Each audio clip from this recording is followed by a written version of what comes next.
Hi, welcome to Richard Kabili YouTube channel, and for today's tutorial, I will be teaching you on how to change braille screen input in voiceover on iPhone X. But first, can you subscribe to this channel and don't forget to hit the subscribe button and the bell to notify you for the new updates. And let's start. Using your iPhone X, from your home screen first, go to Settings. Then in the Settings, scroll down and find the Accessibility, then tap. Then in the Accessibility, go to Vision section, then tap the VoiceOver.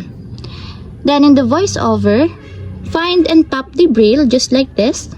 Then after that, in this part, in the Braille section, just tap and find the Braille tables.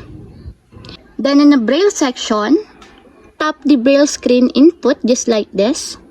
Then after that, in this part, in the Braille screen input, if you want to change it to contracted Braille, just tap it until there's a check mark on the side. And take note, enable Braille screen input in the voiceover router settings to use Braille screen input. And if you want to change it back to uncontracted 6-style Braille, just tap again the default input until there's also a check mark on the side. And that's it. We have successfully changed Braille screen input in voiceover on iPhone X. If you have a question, can you comment down below, and don't forget to hit the subscribe button and the bell to notify you for the new updates.